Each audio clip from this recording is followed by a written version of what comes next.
Welcome back, everybody, to KamehaRadio, a Dragon Ball podcast. We have returned after a very long hiatus. The holiday month was very, very busy for all of us. I hope you guys all enjoyed yourselves. But David and I are back. What is up, buddy? Not much. Coming back from the holidays and working and family and everything in between. Did you have a good time with your family over the holiday? Mm-hmm. Yep. What about yourself? It was pretty good. Busy. Did you get anything cool? Did you get anything cool for Christmas? I got clothes. Yeah, that's what it is in our 30s. We just get clothes Yep. nowadays. I got warm, fuzzy gingerbread socks. Oh man, I go crazy for some socks. I'll tell you what, I need them, especially work. I'm still waiting on. I won like a free pair of socks from Regal movie theaters. So they were doing like a 12 days of Christmas thing, and they were like, oh well, they're like, oh, click on this email, see what you won or whatever. And it was like day 3 of their giveaway. They selected me. So like I opened my email and they're like, oh, we'll send you some free M&M socks. I'm like, oh great. Cool. Hopefully they send like a pack of M&Ms with it. At least. I still haven't gotten it yet, so You're not getting it. No, Regal like lied to me. They made it seem like they cared, and then they just completely pulled the rug out from under me. It's like, man, do you realize the thousands of dollars I spent on movie popcorn over the past year, and you can't even send me socks within a relatively fast time frame? No, okay, well. That's corporates for you. That's great. That's great. Thanks, America. Anyway, so we have not been here for a while, and a lot has happened over on Daima and on Fusion World. There's been. Do you want to just jump into a little bit of Fusion World first before we kind of talk about? Let's get the anger rolling here. Man, dude, I don't know what Bandai's doing. I don't. I'm not even like looking forward to the next set, but I'm just preparing myself for what's to come, and I'm just gonna take the L after L after L after L, and that's of course unless I play the meta deck, which you want to go into what it is? Yeah. See, it seems so. Bandai's been a little.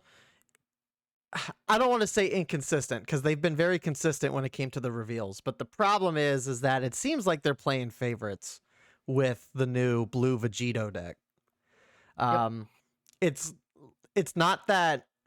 It's not to say that the other decks aren't going to like stand out or they're not going to be able to like compete, but it's the fact that like the amount of support that they've shown for like Vegito compared to everything else is like just it feels one-sided. I agree. I want like obviously like 85% of the reveals so far have been for the blue Vegito and the Daima Goku decks, and we've gotten very little news on Namek Goku deck. We've gotten very little news on the Janemba deck, and we've gotten next to nothing on Gogeta. Like, Which I think angers me the most because that's the most hype leader I've wanted to play this whole game, and he's just in the back of the he's in the back. and like some of the decisions feel a little weird too. Like obviously like Gogeta, like the only thing that the Gogeta leader's doing is like you're paying an energy to basically create an energy marker, which is a good ability. It replaces the Kakarot from the Bardock starter deck. Yeah. That card's basically irrelevant in Gogeta now. But like even like he doesn't draw when he awakens, which is really weird. That seems to be the norm for a lot of cards going in like this set. Yeah, because like Vegito's is just ridiculous because like Vegito's like facilitates everything he wants to do.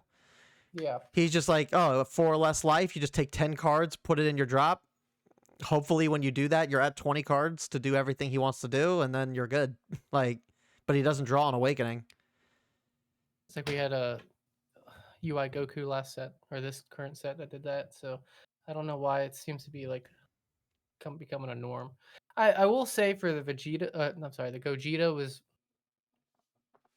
like having that kind of basic ability we've seen in the past be very good for leaders like Vegeta and U7's kind of, but like with that, just getting that energy marker will definitely help with like at least the recursion for like your Hercules and stuff like that. Being Yeah, able to play those more and more. yeah, that's a good thought. Obviously, obviously you're gonna use, like, if you have Goku secret rares on the board, like you're gonna use that marker and then just regenerate it anyway. Mm-hmm. Well, that's like the more thing I'm like curious about with that deck is like how viable is the secret rare Goku going to be when you're basically using that to get your marker back anyway? Like, is it like, I'd imagine you'd run some of the secret rare Goku, but I can't imagine you'd run a full playset like you have in previous decks. Well, I think the best effect from that is the draw power.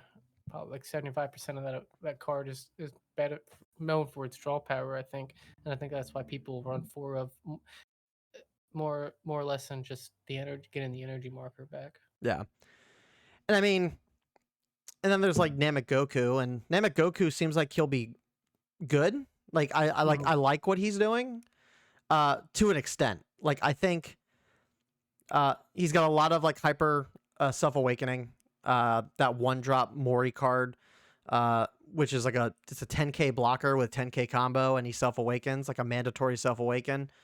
Mhm. Um, like that's a really good card. I'm pretty sure that card's going to be a staple in Piccolo potentially too. Yeah. So that's like more Namekian Piccolo support.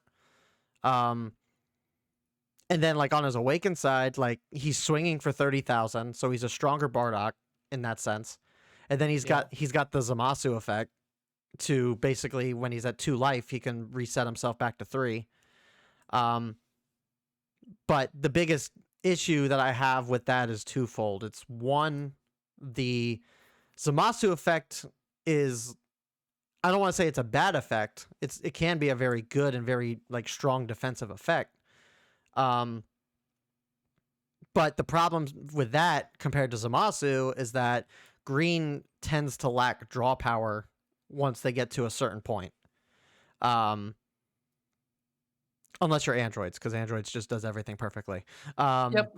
But I mean, like green in general has an issue with drawing, going into like the later game, and um, I think if you're and like so like compared to Zamasu, who got like a bunch of like the support package with like Go tanks and stuff like that, like Zamasu in the late game after he awakens is actually able to facilitate the draw a lot better than what the Namek Goku is able to do.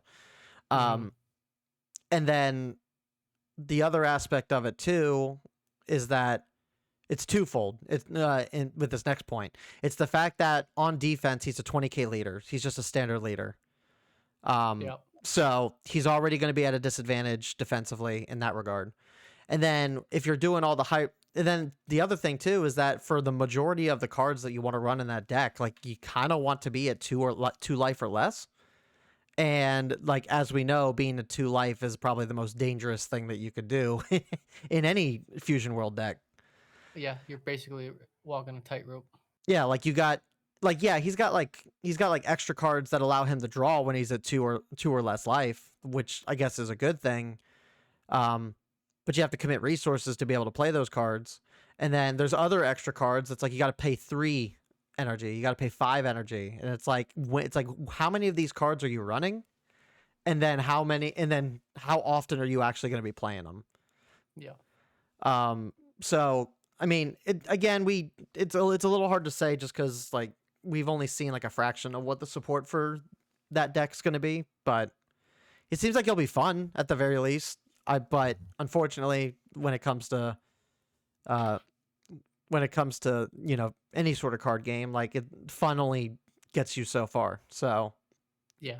You're not running fun and competitive if that's what you looking for. yeah, I mean, Daima Goku seems like he'll be pretty good. Mhm. I mean, Red's been consistent like since set 1, so Red just has good cards. Like yeah, it's like a good pool of good cards for any leader. yeah, and the fact that I mean, the only thing about Daima Goku would be that you're gonna have to play it a bit more restrictive because his effect only Yeah. works on Daima cards. Hmm. Um, so I would think that the starter deck leader would probably be better over the new leader, but I guess it depends on what the rest of the Daima support's gonna look like. So Gloria looks like a good card. Yeah, that's gonna be pretty good. Just minusing a leader, by a leader's power is just pretty. That's pretty strong. That's pretty crazy.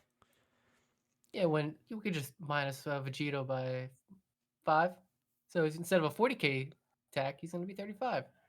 Well, I think it only works uh, on your turn. I think, isn't it? I can You might be right. I can think look you're I right. can look it up real quick.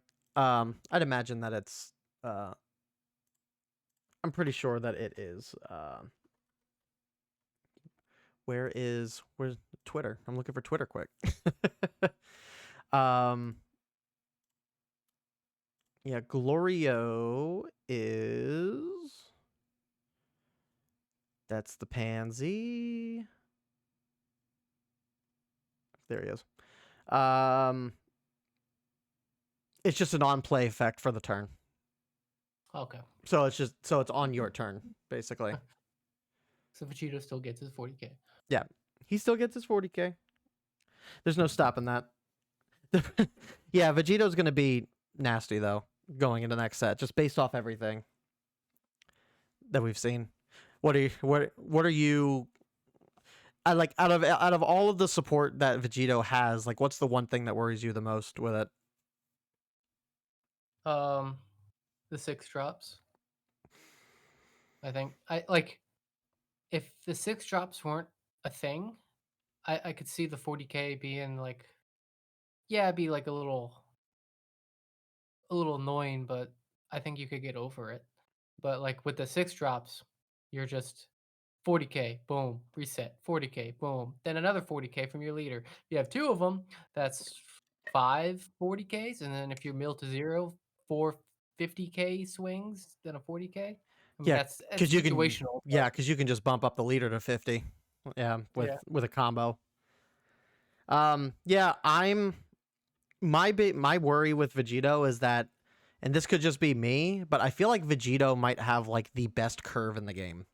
Um, because so basically, like your turn one, like ideally you want to go second Yeah. because you want to be able to play that 6 cost like early if possible. So turn one, uh, turn one you play cantrip or something, just get a draw, Mhm. get early draw. Then you play defensive on your turn. Then turn two, you play the 2 cost Vegeta.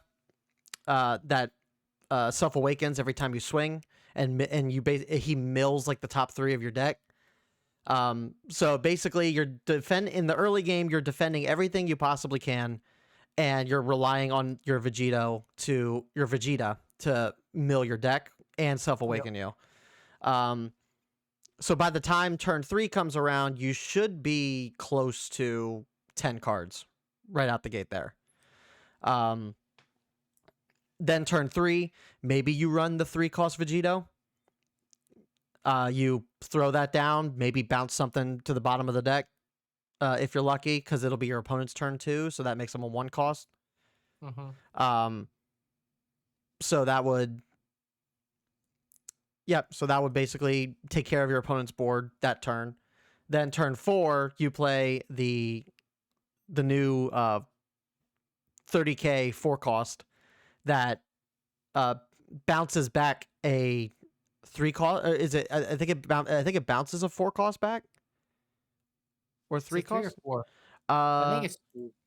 yeah, it might be. It might be 3. Looking right now. Um, yeah, Or but they no, can't attack. They no, can't attack. it's a 4 cost. So you play him on turn 4. He becomes he's a 30k body that bounces a 4k back to the hand, Oh, back to the hand. Okay. and then he is a floodgate that prevents 3 costs or less from uh 3 costs or less from being able to swing and attack. So so he needs to be at 20 cards, but by turn 4 he should already have 20 cards on the drop. Yeah. Because when he awakens, he drops 10 from the top of the deck into the drop. So like he should already be at 20 cards by turn 4. Like Boo's just done. Yeah. Like Boo's done. Boo's done. I think the Baby Rildo package is probably done. Because that's 2 cards that you're not going to be able to swing with. So what are you doing? You're playing and you're comboing them just to play them and combo them? Like that doesn't make sense. Like that's why I think the Brainwash package with the generic black stuff is probably better for Baby, just because you're not really swinging with your Brainwash stuff anyway. You're just playing the Brainwash stuff for the effects. But yeah, but then you're not even done. Like that's just turn 4, and like ideally you'll be at 20 cards, and you'll be able to make that work. But turn 5, you can play 6 cost early, bounce whatever you want back. If you can't play a 6 cost early, then you still have the 5 cost Vegito that bounces back a 5 cost or less. Yep. So like on curve, you're bouncing a card back no matter what. Like it's like on curve, you're basically controlling the board while also having 30k bodies to swing with. And then turn 6, because your opponent would only have been on turn 5, and there's not that many 5 cost cards that can get rid of a 6 cost Vegito. So there's maybe like a couple, but like there's not many cards on turn 5 that can interact with a cost 6 outside of battle. So turn 6, you're playing you're playing a second secret rare, and now you have, like you said, like 4 40k swings that you have, or 5 40k swings that you have to contend with. Meanwhile, if you're lucky, you still also have a 3 cost or less floodgate that your opponent can't swing with, which just shuts down every like mid-range deck. We'll have to see when we start testing, but I can see this a ban coming out. Yeah, because I mean that 4 cost Vegito, like the only other floodgate we've ever had in the game was like the Frost in set 1. Yeah. But that floodgate, like by set 2, was easy to get over because it was based on, the floodgate was based on power level, not cost.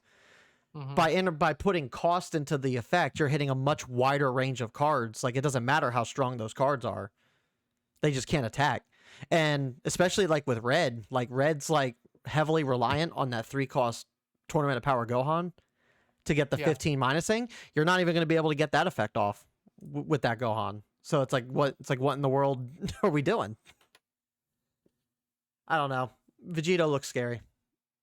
I'll reserve judgment till we see the full like picture and we get some testing in. But I don't know. Initial looks aren't looking too good. No.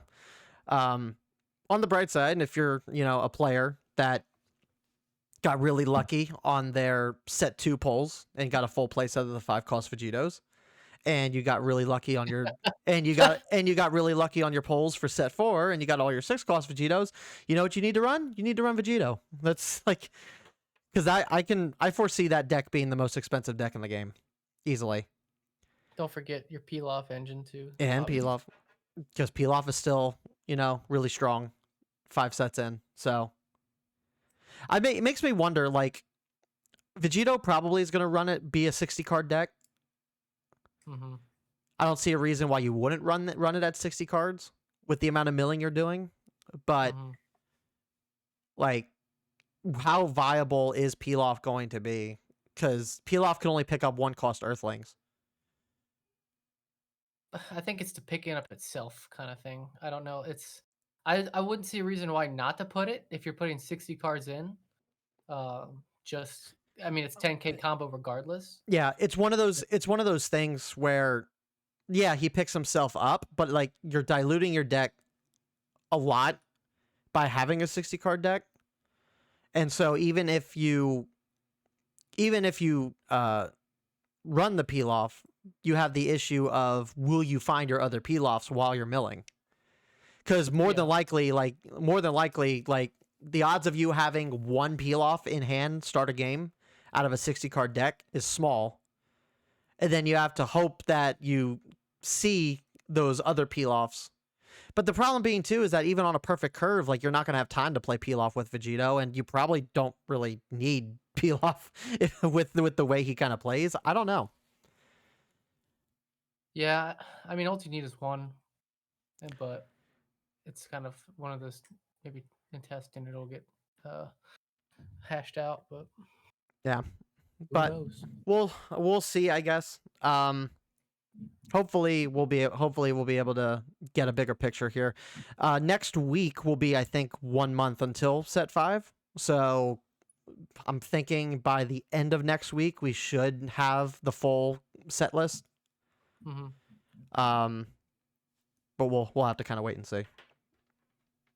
So, hooray for the new Top Coup meta.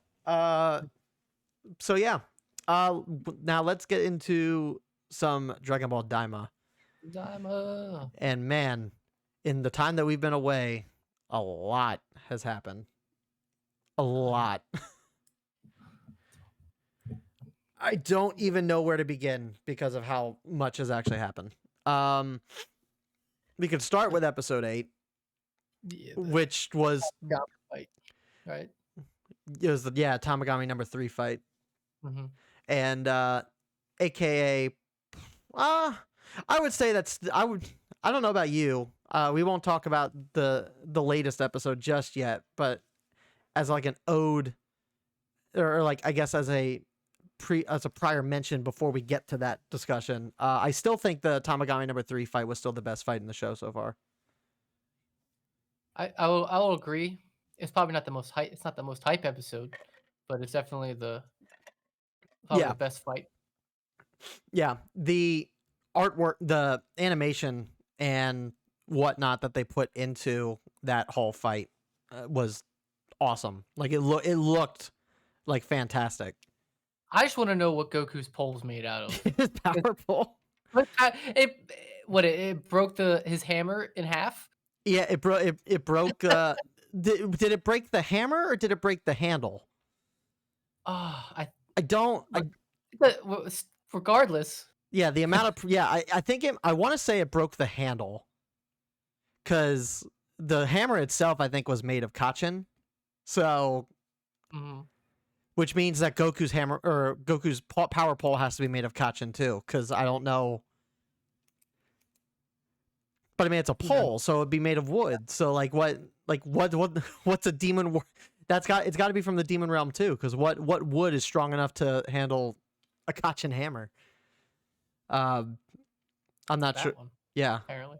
But yeah, that fight was really cool, really slick. Kind of makes me it makes me a little upset that like the dub premiere at the theater was just the first 3 episodes, because I would have been so hyped to see that episode, that fight on the big screen. That would have been awesome. When are we getting the dub starts? Next week, 15th? I think. 13th? I think it's okay. Yeah. Because new episodes drop on Fridays, so I would imagine that the dub would release. Would it be this Friday, maybe? No, I think it is. I think it might be the 17th. 17th? Yeah, I think it's the 17th. I can look this up too. A lot of Google searching on this podcast today. Daima dub release. It is this Friday. Oh, nice. Oh, sweet. Okay. Cool. It'll be interesting to see what they do with that. Are they going to release just the first episode? Are they going to release the first 3 episodes from the premiere? Are we going to be?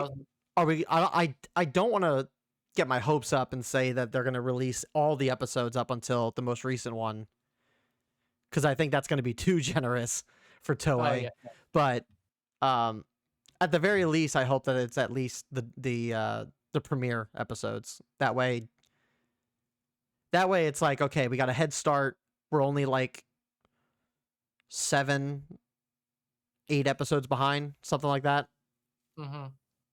And we know guaranteed that next week would be a new dub episode. something that Now, people I have. f yeah, like, yeah, I think they're probably released 3 I mean, they released 3 in theaters, why wouldn't they just release the 3 immediately? And that, like and shows have been doing that more and more recently, it's just, like, when they drop something, like, it's always the first couple episodes, Yeah, and but, I mean, or not Bandai, well, it's like one of your favorite shows of all time, Demon Slayer, does that with their uh different arcs. They do like a whole arc based on the movie, and mhm, then or they do a full arc or on around a movie, and then they reanimate it, I guess, for the show. yeah. I think they only did that with the Mugen Train. And then yeah, they only did the arc with the Mugen Train arc was the only, like, full arc Oh, was movie. it? Okay, I thought it Yeah, was. and then, but I think they released, like, the first episode in theaters or 2 episodes in theaters, I think, after that, and now Well, we're getting yeah, 2 movies. yeah, we're getting the new one for the new arc, I guess. Mhm. Um, but yeah, so that was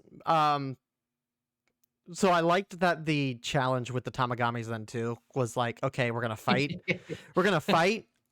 and then we're going to I'm gonna give you like a trivia, or I'm going to like test your mind. Yeah. Uh, and a lot and compared to compared to Vegeta's trial and Tamagami One's trial, like Goku got off easy with Yeah, can you imagine if this. you got the other ones? Like I was sitting there thinking about it up until the latest episode. I'm like, man, he just had to follow a ball in a cup. Like, man, that like all that is just like eye perception. Like, just that's all he needed. But I thought that was funny. And then as they were getting ready to leave off there, I liked that Tamagami like was influenced by Goku, that he started like practicing the Kamehameha in the distance. I love that. It's like everywhere you go, Goku's making friends. So It almost, reminds me of, like a I probably not, it's probably just me kind of, like, thinking, like, when Master Roshi did the very first Kamehameha, and then, uh, to oh yeah. to, uh to I guess, blow up the fire mountain, and then right after that, Goku was doing it, but he was able to get it off for Yeah, the like first he time. did it like accidentally, like he didn't even really Y try it. yeah. It just happened. Yeah, that's a fun callback. Yeah, kind of a neat way to do that. Yep, and then the next episode, Vegeta and Piccolo and Bulma finally made it to the Demon Realm. Mhm. Uh, and I got a big laugh out of when they all like got together again, and they all got together and they were like, what was it? It was like Vegeta was like ready to save Dende, and Goku's like, nah, we're gonna get the Dragon Balls. Vegeta's like, what? And they're like, all right, we'll catch up later, and they left. Vegeta's like, what the hell? Man. We got to see them fight for the first time in their little baby bodies. Yeah. Uh, and then we learned a bit about. We also learned a little bit about uh,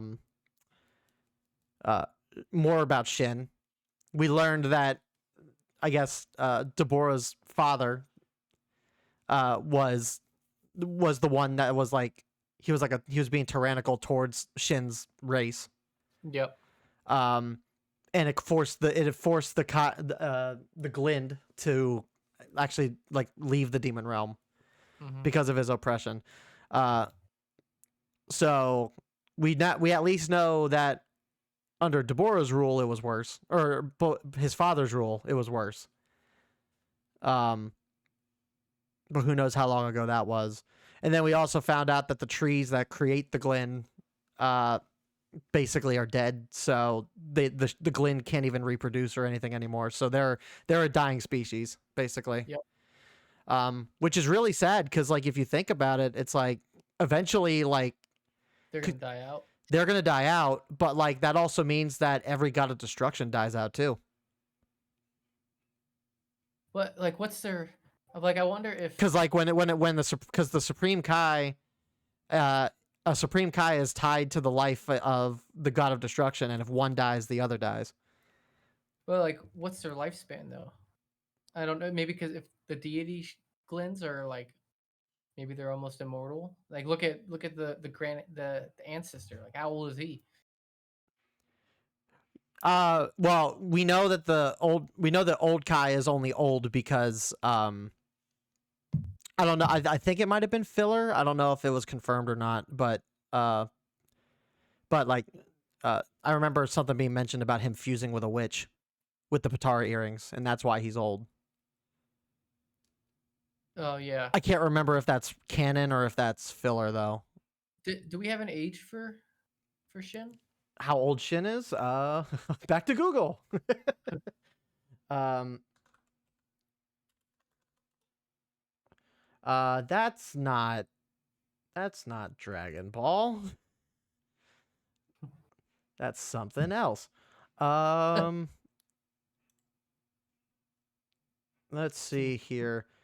Birth date was 5 million, age 5 million before the current age, I guess. That's when he was born, which would have been after like the creation of Majin Buu.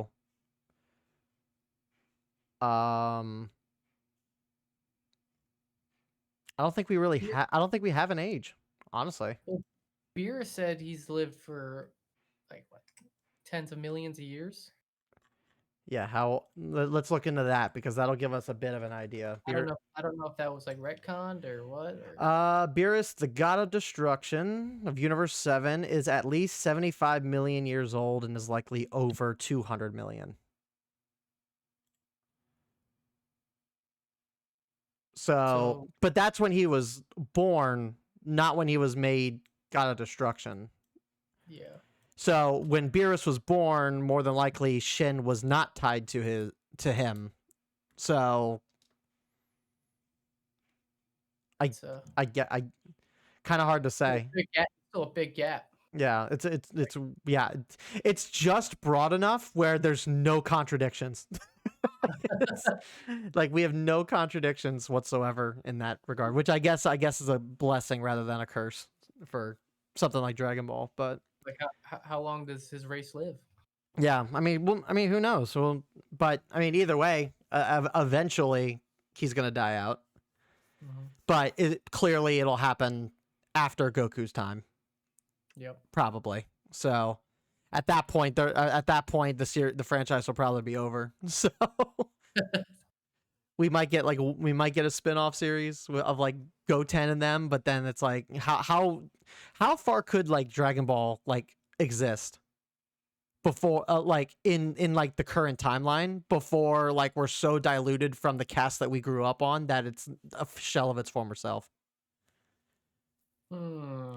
Like I know like GT had like Goku Jr. and had like the Goku Jr. movie, and that was a fun watch. Like I liked that movie.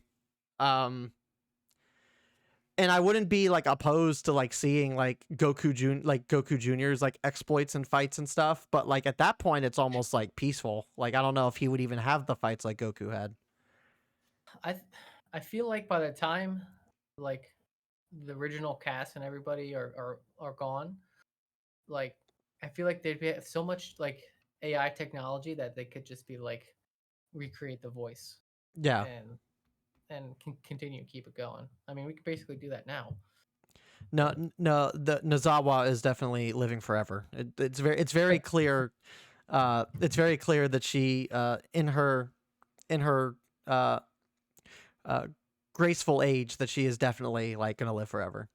She would. Yeah. The head of the Dragon Ball, or what was it, the Capsule Corporation company, actually came out and said that Nozawa is actually like, and like she's actually like at the pinnacle of her health. Like she actually like feels great for her age. So like that's actually like really good news that she's where she's at and she's as healthy as she is. What was she, 70, 80? She's like in her 80s. She's got to be in her 80s. Back to Google. You can tell we don't take notes on these podcasts. Well, we haven't taken notes like just because we've been away for so long. Nozawa age. She is 88. That is Wow. that is a strong woman.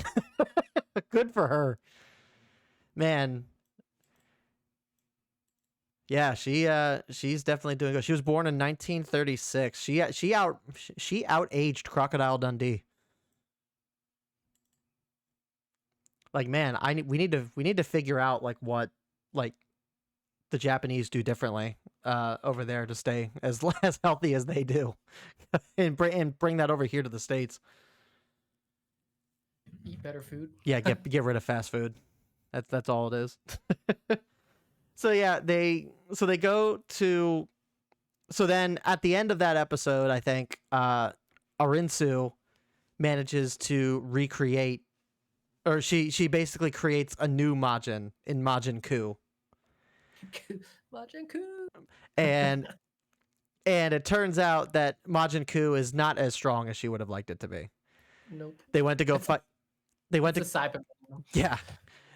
They went to go. So well, we can't say that though, because I mean we might as well talk about it too. But like Majin Do later, Yeah. they went to go fight. They went to go fight Tamagami number 1, and like not the fight barely began, and Majin Ku was like, "Okay, I'm done," and he just like it's like it. We turns out that Majin Ku is just not that strong as like Arinsu initially wanted it to be. Yeah. Um, He can sing though. he can sing. He's an excellent singer. Mm-hmm. So now he's kind of like subject to like being Arinsu's like errand boy essentially.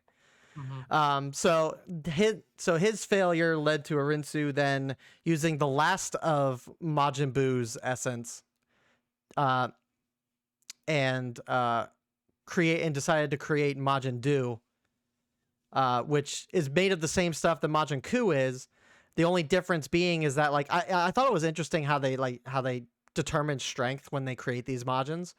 Mm-hmm. And it's like the deeper that the seed that they plant for them is. We got a visitor. She won't let me ignore her. Come on. Good girl. Who's your friend? You wanna tell everybody on the pod? Come here, Cora. Come on. It's Cora. Come on. Oh, now you're shy? Come on. Dad, enough Dragon Ball. Look at me. So yeah, like I like the distinction of like they have to plant the seed deeper in the soil, and the deeper that they put it in the soil, like the stronger they can that Majin is. Mm-hmm. I was like that. I'm like that's a very interesting way to do it, but like is that like for Majin or is that because the Cybermen like implementation? Yeah. So the reason the Cybermen in the Saiyan saga sucked was because they were just buried surface level. If Nappa parried them like 10 feet deep, like they would have completely destroyed Earth. Not even the Kaioken. That's where my headcanon's going with that. Is that the soil, the deep soil aspect of it is due to the Cybermen, and like Nappa was just stupid and arrogant about how Cybermen work. So yeah. So I like that. But yeah, so the one thing I probably didn't like about Majin Do is like they went with the typical like okay, they made Majin Ku I think is better design than Majin Do. Majin Do, it just looks like another Majin Buu. Mm-hmm. But I hate that they gave him like I'm a big strong dumb boy and like trope. Yeah.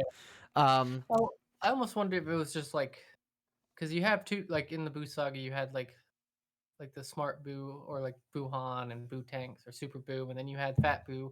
Like I wonder if that was just kind of like a hey, here's the two Buus that we had in the last arc or whatever, and then when they eventually, I'm assuming they're going to fuse. That's just my prediction, and then they're gonna have a like super Buku. Dooku. Dooku. Oh man. And So, you know what? I think Toriyama does like Star Wars. It would not surprise me if if that was planned in some manner. Um, that's awesome. Yeah. No. Yeah. So I mean, like, there's this weird like paradigm between Do and Ku, and it's yeah. Do is like he's kind of a big blumbering idiot, but he's like really strong. mhm. Um, he trounced Tamagami number one in the fight against Tamagami number one. Yeah. Um, which honestly I was kind of disappointed in. Like, I don't know if you were disappointed by that fight at all. I thought it was going to be a little more even. Yeah, it wasn't. It didn't catch my like attention as like oh my gosh, like this fight, like compared to Tamagami number 3 or. Yeah, But but maybe maybe that was the point. Like, maybe like they it showed wanted how.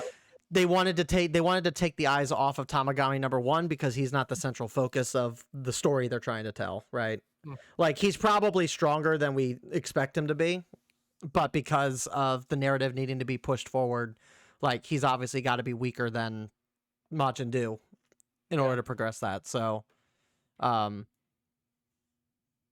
but yeah, I mean, but uh, by that logic, then all of the Tamagamis are kind of underwhelming then in terms of strength because, like, as of the latest episode, all the Dragon Balls are gathered. So, Yeah. um, so I mean, it'll be interesting to see.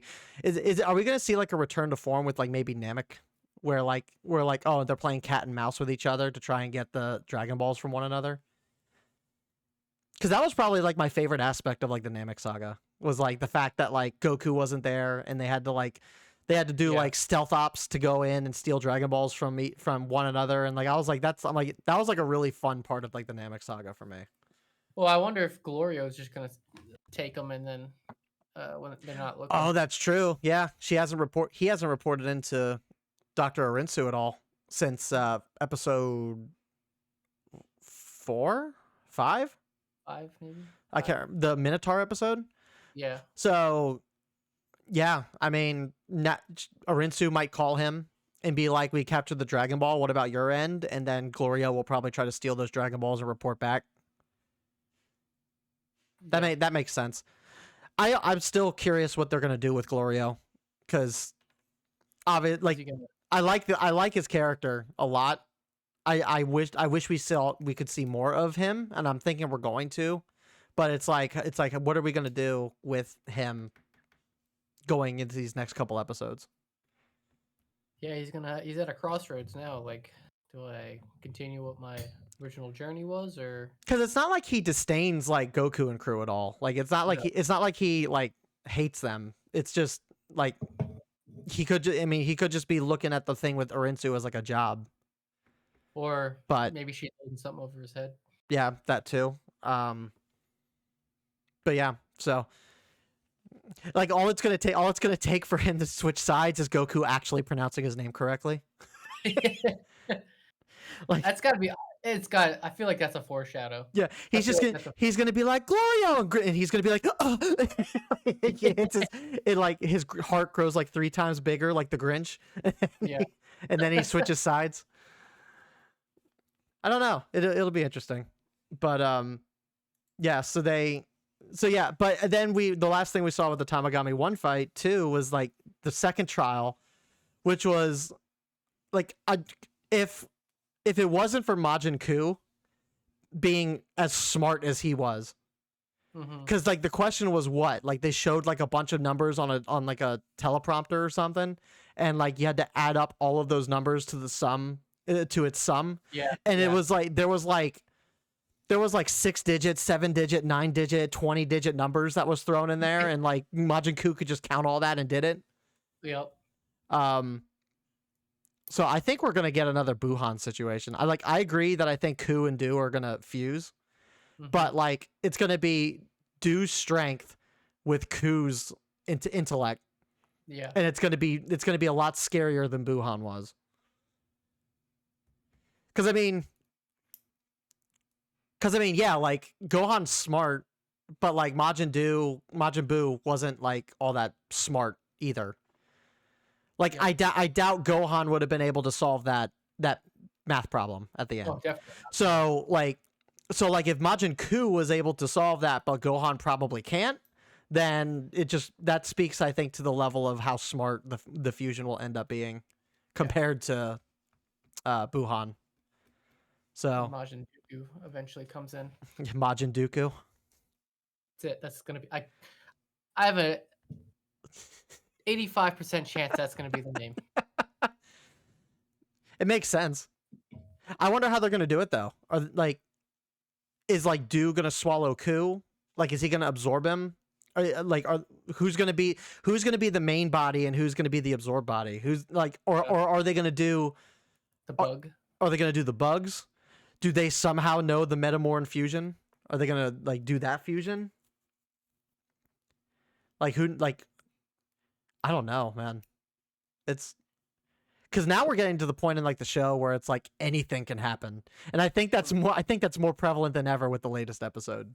Is like anything can happen. So, speaking of anything that can happen, it finally did happen. Yeah, our boy got it. Our boy finally got it after 20 years of the fandom screaming for it. He finally got it. And then they hated it. And they hated it. But not everybody. I liked it. Majin, Super Saiyan 3 Vegeta, first off, we're continuing the trend of like no matter what form Vegeta undergoes or takes, like he's going to look badass doing it. Like he has the best transformation sequences out of any other character in the show, I think.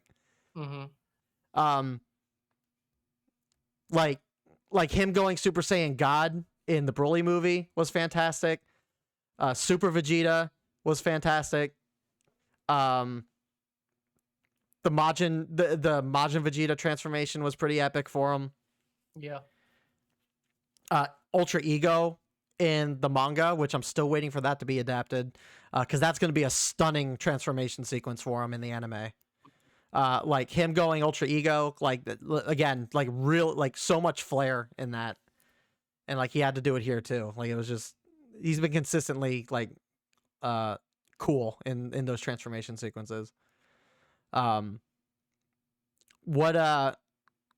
were your thoughts on Super Saiyan 3? Oh, I loved it. It was great to see.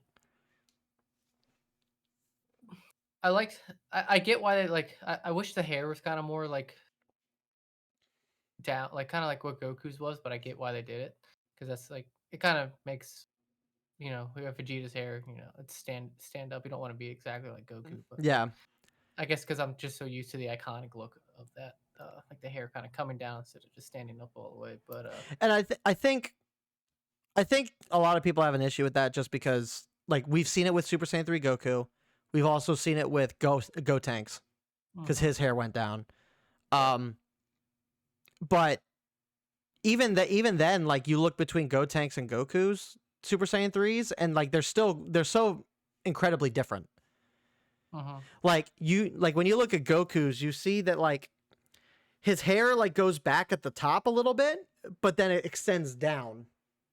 Yeah. Like so like it kind of stands up at top and then it goes down. Whereas Gotenks just straight up just goes all the way down. Yeah. Like he doesn't have that stand up at the top. So, and I know a lot of people were saying that like, oh, well, Gotenks is like in his base form, like goes up like Vegeta's, but then it goes down. And it's like, well, yeah, but we got to remember that Trunks and Goten are fused together. So whatever their hairstyle is going to be a combination of the two in some capacity. Yeah. So like obviously the base form of Gotenks has more of Vegeta's cut, whereas like when he goes Super Saiyan 3, it probably pulls from the fact that Goten and Goku have the same hairstyle, and the curling back comes from Goten's end. So, and I like how Bulma, like when Goku's like, "Oh, how did you get to that power level?" And Bulma's just like, he's been training, and like it kind of covers like he did it off screen. Yeah. Well, and I mean, I think that's probably everyone's biggest issue with it too. Like you've probably been looking at all the discourse on it just like I have, and it's like everyone says that it's inconsistent, that there's consistency issues. There's there's people that are saying that it breaks canon or it breaks lore because he hasn't gone Super Saiyan 3 in any other like show or anything like that. And it's like man, like we assumed that he never went God form either prior to the Broly movie, because we only ever saw him go blue, but clearly he could because he got to blue. So it's like like you can't go blue if you don't go into God form. Like there's a progression. And it's like everyone's always like, well, how come when Beer slapped Bulma, like he didn't go Super Saiyan 3 then? Oh yeah. It's like all that. Like it's like, did we forget that, like, because I mean it's an easy workaround. It's the fact that like this happened, like at some point for him to not use Super Saiyan 3 at any point in Super would have to come from the fact that he knows the downsides of Super Saiyan 3. Mm-hmm. But how do we know that he knows what the downsides are if he's never experienced it? Well, that means he has to experience it at some point to be able to understand it, right? So, because I mean, like everybody knows how strong Goku was when he went Super Saiyan 3, but nobody knows what the downside was. It wasn't until he got back to the Lookout after that fight with Majin Buu that everyone saw that he was sweating, he was short of breath, like he was the stamina drain on his body. Well, and that was also too that like he burnt through his time on Earth. He only had 24 hours. Like that's a whole different thing. So that you could be a coupling effect there, but so like you have that, like you have to like look into, and then it's also the fact that like we have two different scenarios involving Trunks in the manga and in the Super manga and in the Super anime. And in the manga, it's like when Trunks was training with Goku before going back to his future to fight Black, he powered up to Super Saiyan 2, showing that he achieved it. But even Goku acknowledged that oh, it's like as strong as Super Saiyan 3. Yeah. And then if you cut to the anime, we see that in the Trunks training arc with his father, that he goes into his like grade 3 Super Saiyan as like a koi, and then he's like, go ahead father, turn into Super Saiyan 3 like Goku did, and then Vegeta just laughs and immediately goes into blue. So it's like so you have the idea from Trunks in the manga that Super Saiyan 2 can be just as strong as Super Saiyan 3 if you hone it like they did with Super Saiyan in the Cell Saga. And then that, you could tie that to the Battle of Gods movie where, Vegeta was able to land a punch on Beerus by going raging out into Super Saiyan 2. And even everyone in that movie acknowledged, he's like, oh, he's as strong as Goku as a Super Saiyan 3. It's like, thank you, Master Roshi. And then, so you couple that, and then it's just it's very subtle context of like Trunks mentioning Super Saiyan 3 to Vegeta and Vegeta just laughing at it like he knows. Yeah. So it's like, it's not that far-fetched. And I mean, we're Dragon Ball fans. The majority of Dragon Ball fans can't read. So it's like, I think a lot of it just comes from the fact that like some people, we got to remember we're in a different generation too. Like there's people that grew up watching Z but never watched OG Dragon Ball. There's probably people now that have grew up on Super but never really watched like Dragon Ball Z either. And that's the thing. Like let's be realistic here. Like Dragon Ball Z was completed what?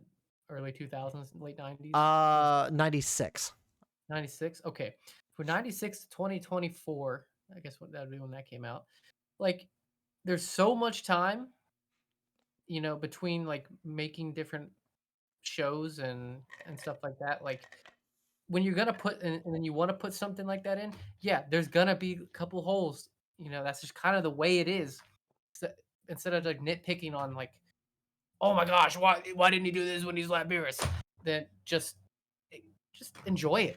It's easier to like explain stuff off camera than it is to explain stuff on camera.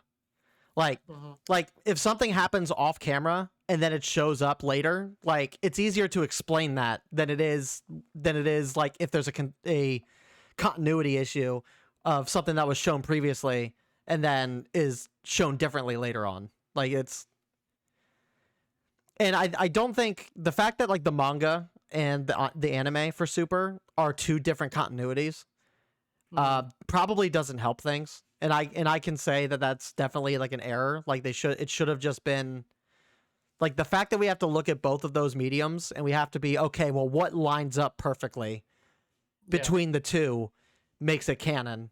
Like it can be very tiring to have to constantly like do that, to be reminded of what works and what doesn't work. But I mean it just is what it is. That's the modern day Dragon Ball experience. Unfortunately, it's just something we have to deal with. And hopefully when Daima wraps up, and you know we potentially, because Ioku, the head of the Capsule Corporation company, came out and he made some sort of tease that there is more Dragon Ball to come after Daima. So whether that's a movie, whether that's finally getting the Moro arc, who knows? But hopefully, right now we're getting the one shot, right? Yeah, the manga does come back next month. Yeah, February 20th. So it's gonna be a one shot, and it's gonna be another Trunks and Goten filler like arc in the manga. It's not gonna be anything like too crazy. It's basically I can't remember what the hero that they idolize his name is. I'm just gonna call him Senior Clean Fist. Yeah, was it like Mr. Clean or like It was like Clean? Yeah, like Clean Man or Go back to Google. Go back to Google. Goten Trunks Super Hero Idol. Clean God. I knew clean was in the name, but God I was not expecting that. But yeah, it's basically just a one-shot chapter of I guess I'm wondering if it's going to be like a flashback to prior, but like to before the Trunks and Goten arc in the manga, where it's like they meet Clean God, and that's what like encourages them to be superheroes. Yeah, like I'm thinking that's probably what it's going to be. But ideally, but probably, with that one shot, I would imagine that like the actual manga would come back in March. Because at that point, they've been on a hiatus for. That would have been when did the last? I gotta look it up. When did the last Super chapter come out? Wow. So if the manga comes back in March, it would have been on hiatus for a year. Well, because that was the last chapter that came out before Toriyama passed away too. Okay. Because he died in March of this past year. Yeah. So that is crazy how much time like now that like it's clicking in my head how much time actually like passed. That's insane to think about. That it's already been a year since Toriyama passed away. I can't believe that. But yeah, so I hope it comes back in March. Because we have the whole Black Frieza thing that we got to deal with. Everyone's like on the edge of their seat, like the way they left off on that, like oh my gosh. That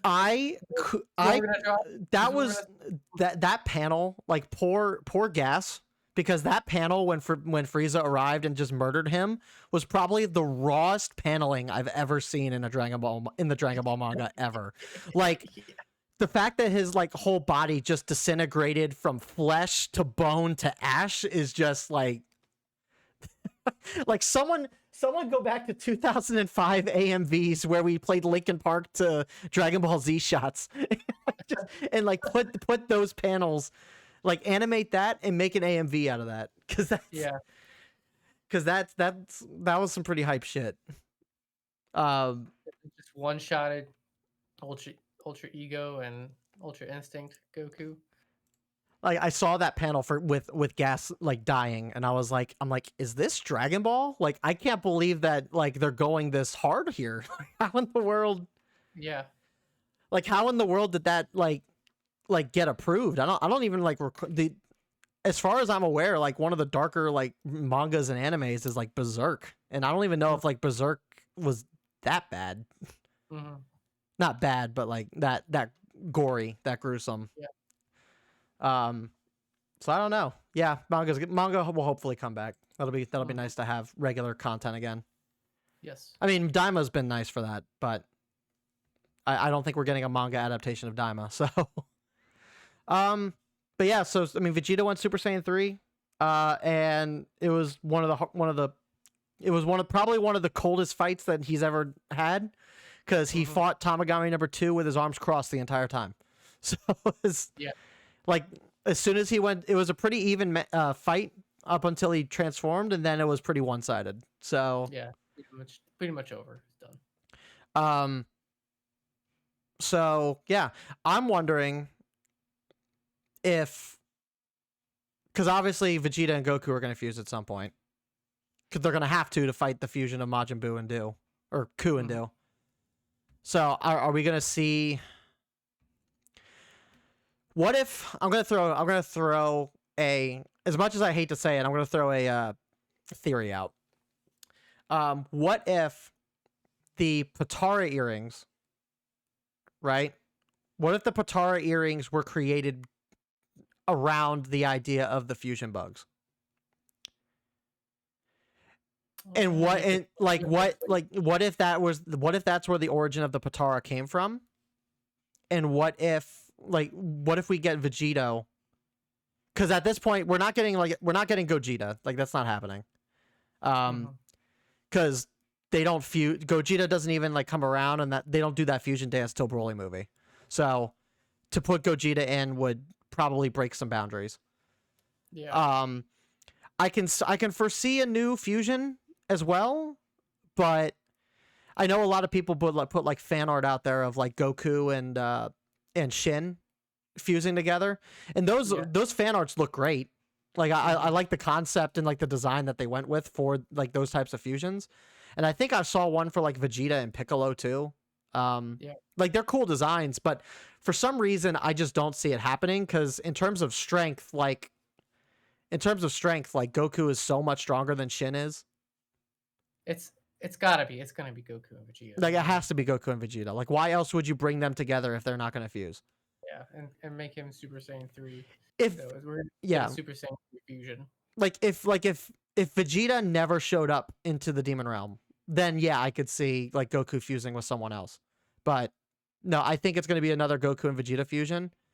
But we know, I can't imagine there could be that many variants of Goku and Vegeta fusing together. Like, I don't know how that would work.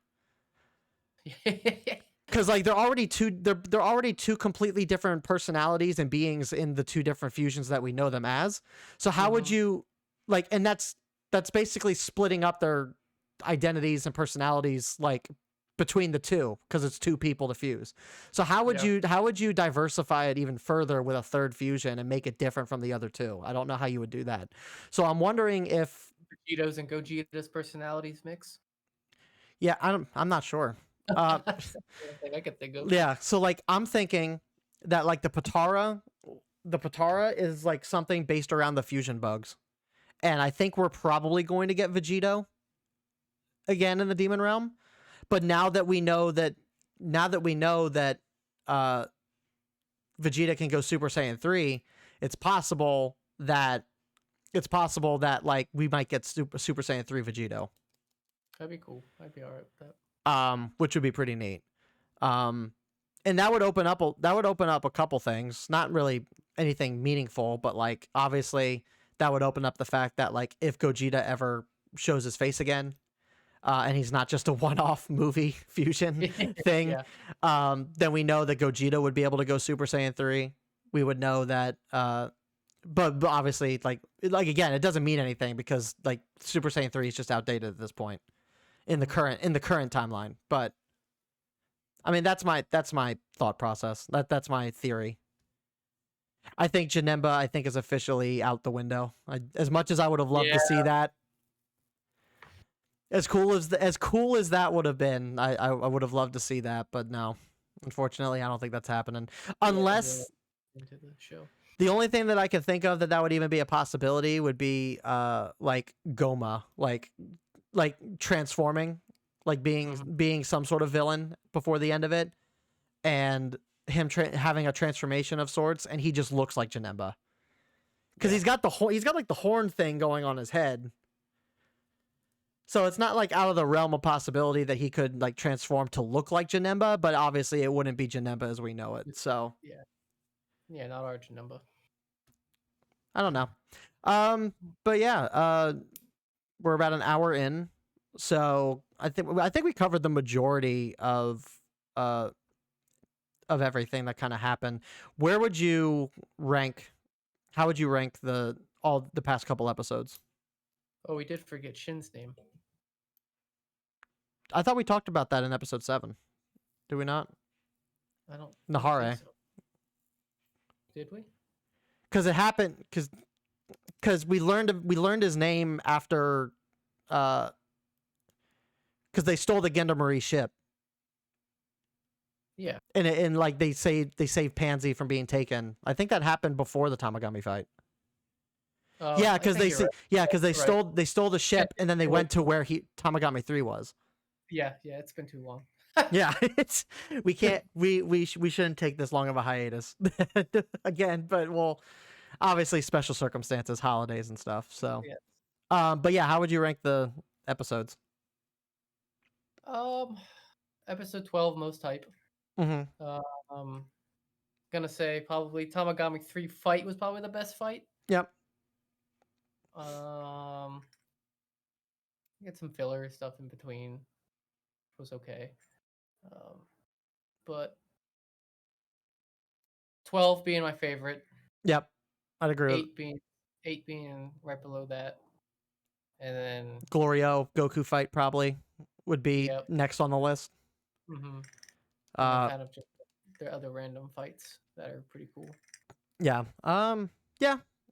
I'd say the Tamagami 3 fight and the Super Saiyan 3 Vegeta episode was definitely 10 out of 10s. I would probably say the episode that was the weakest for me, I think, was probably the episode where they finally go to the second demon realm. Yeah. I'd probably give that a 5. Like, it's not that it was a bad episode by any means, but like we were just on the cusp or at the end of, we just finished watching the Tamagami 3 fight.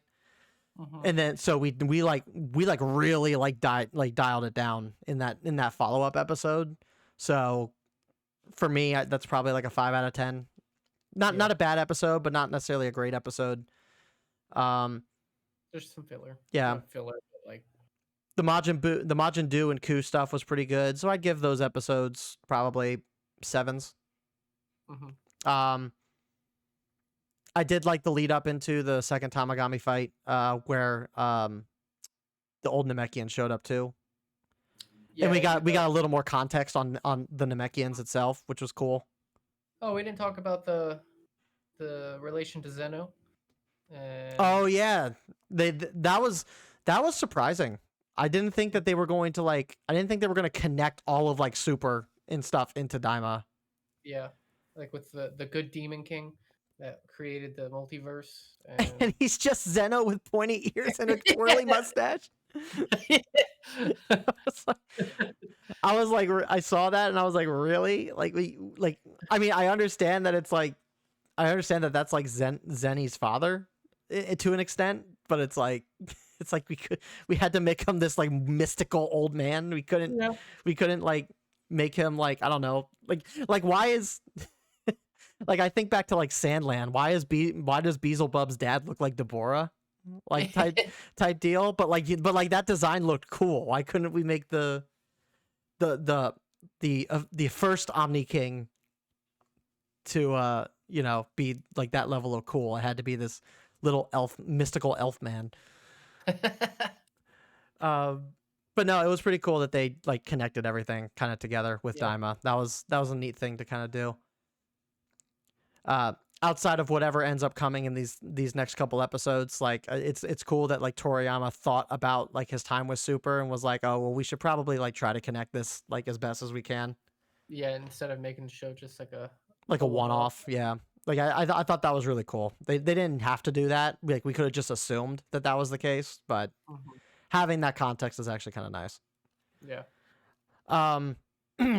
Yeah. So that, yeah, and then obviously we learned about that was another point of conversation too. I know we're kind of pushing time, but like I think it's important we talk about it. But I thought the other point of contention I think a lot of people had too was like when Piccolo was talking to I can't remember his name now. It's been so long. The older Namekian.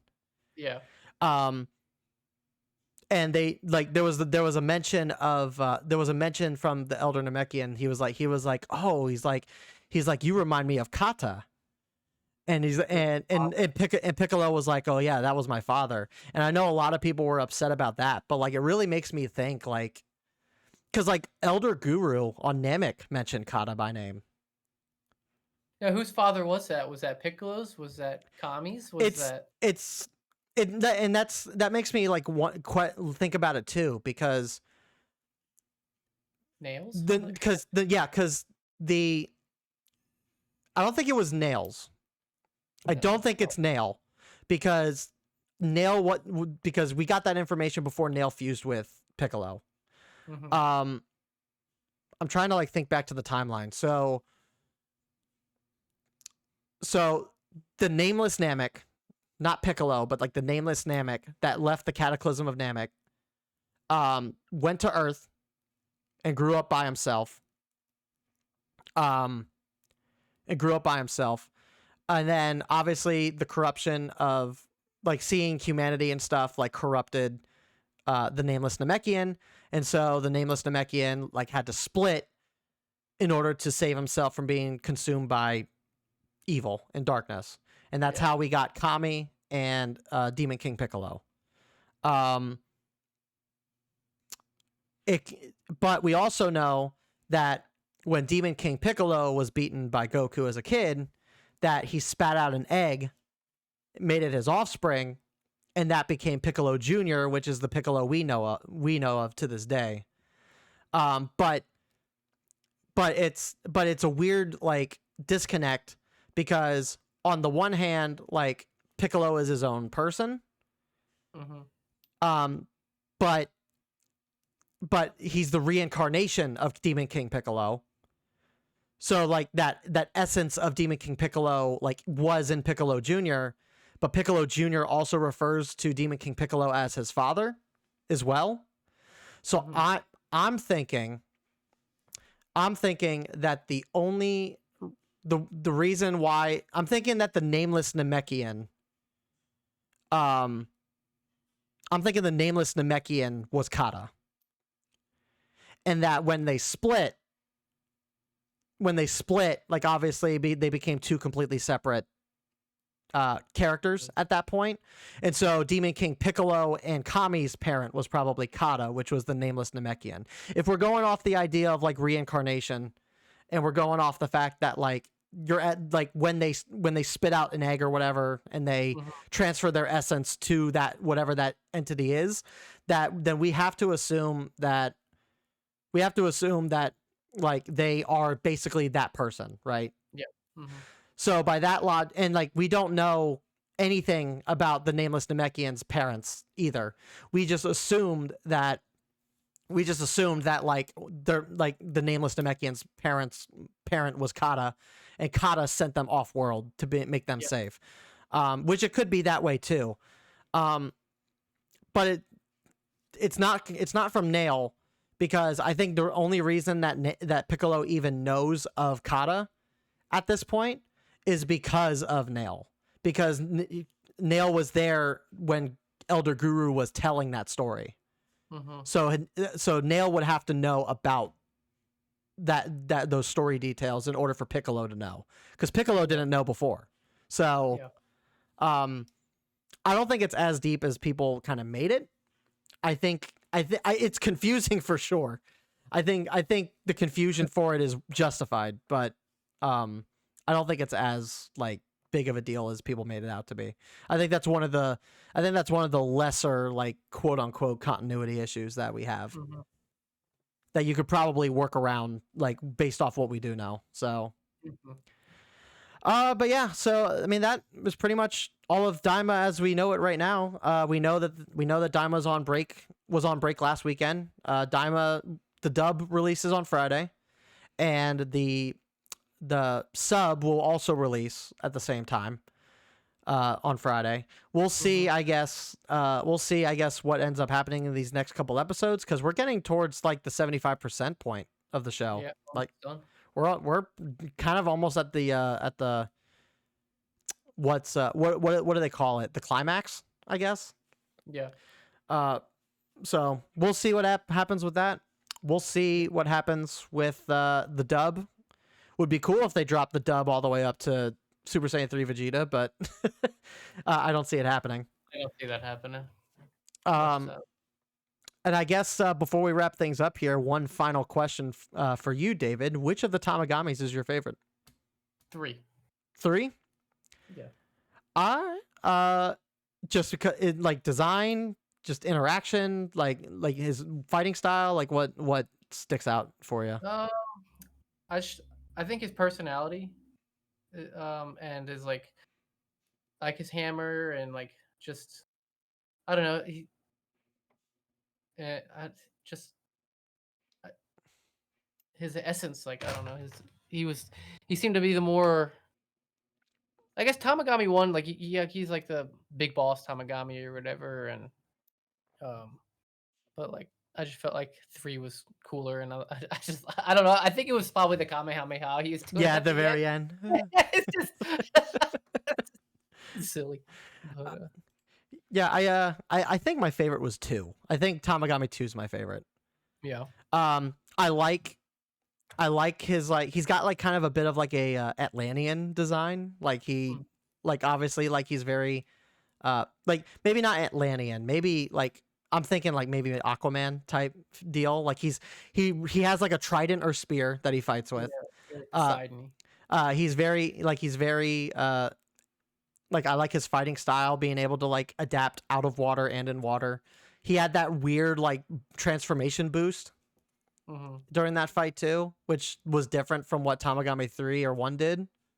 Mhm. So it made me like think that there's more to the Tamagamis than what we've seen. Yeah. Um, that maybe like there is a level beyond that they can kind of reach too. Um, but obviously he was being affected by the Elder Namekian to do that. But either way, Mhm. I think 2 is probably my favorite, with 3 being a close second. I don't care Mhm. about 1. Yeah. I I wanted to care about 1 because he's your basic sword guy. So it's like Yeah. I Yeah. like a guy that can wield a sword, but he ended up like not really doing much for me. So, No. Yeah, me neither.